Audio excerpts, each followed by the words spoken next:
Bonjour les amis, aujourd'hui vidéo, on va parler 100% immobilier et on va traiter du sujet du jour. On va parler de l'emprunt bancaire.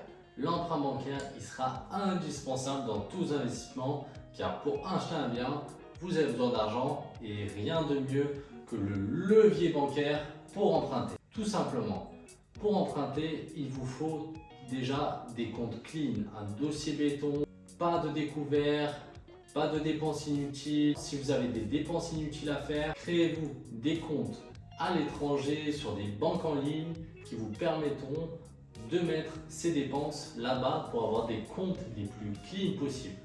Je vous conseille, c'est une petite astuce, mettez-vous une épargne de côté, 10% on vous conseille, je vous conseille 20-30%, voire plus, cela dépend de vos revenus. Bien entendu, il faudra avoir le plus de revenus possible. Pas de crédit conso, pas de crédit inutile, tout simplement avoir la meilleure situation bancaire, surtout en ce moment pour emprunter.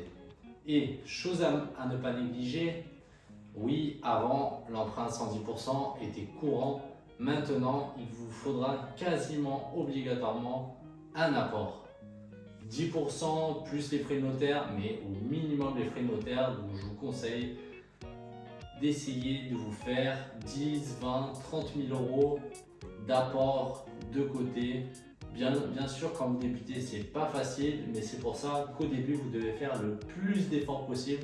Et ensuite, quand vous enchaînerez vos investissements, cela sera plus facile. Les conditions pour emprunter, il faut avoir moins de 35% d'endettement, assurance comprise. Ça veut dire, si vous gagnez 2 000 euros par mois, vous pouvez emprunter maximum 666 euros, un peu plus, 670, on va arrondir à 666, ça fait 33%, j'ai divisé par un tiers, c'est plus simple. Donc vous pourrez emprunter environ 130 000 euros, ce qui n'est pas négligeable pour un premier investissement si vous le faites bien dans un bon emplacement, vous faites bien les travaux, vous optimisez vos locations, vous pouvez avoir des beaux revenus. Surtout en revenus qu'on prendra en compte, il faudra quasiment obligatoirement un CDI, enfin c'est vivement conseillé, un CDI. Et si vous êtes entrepreneur, 3 bilans, oui 3 bilans, quand vous débutez, je sais, je suis d'ailleurs passé par là, quand vous n'avez pas 3 bilans, c'est assez compliqué d'emprunter, on vous demandera 3 bilans très souvent. De plus en plus, les banques restreignent l'accès au crédit, ça c'est une réalité, on ne va pas se le cacher. Notamment, on entend beaucoup parler du taux d'usure. C'est quoi le taux d'usure? C'est un taux avec le taux plus l'assurance qu'il ne faut pas dépasser. Actuellement, on est à 2,60 environ.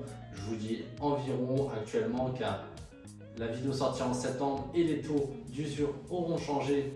Donc, il ne faut pas vous dire de bêtises. Ça sert à rien de vous dire un taux fixe, surtout qu'on est en période d'inflation comme vous le savez. Donc, les taux montent.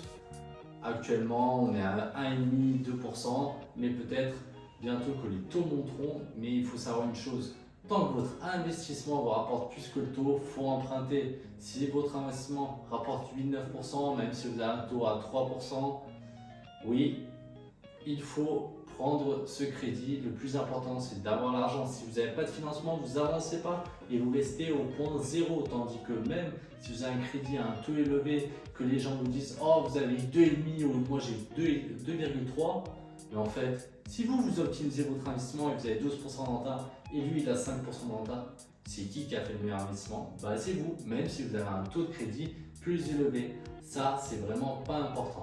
Ensuite, pour contourner ce taux d'usure dont on vous parle, c'est valable pour les particuliers. Mais si vous empruntez en société, vous n'êtes plus assujetti à ce taux des particuliers, mais vous empruntez en tant que prêt professionnel.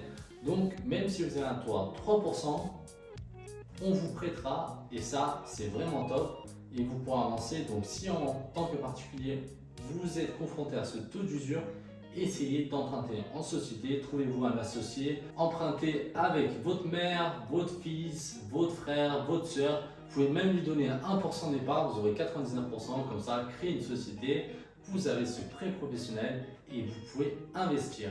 Donc, on a fait un peu le tour de l'emprunt bancaire. Et n'oubliez pas, si vous voulez vous faire accompagner, je fais du coaching et du consulting privé sur mesure à tout le monde. Quel taux avez-vous eu pour le dernier prêt? On entend des taux différents si vous l'avez eu en tant que particulier ou professionnel en société. Allez, n'oubliez pas de vous abonner, de lâcher un petit like. Excellente soirée à vous!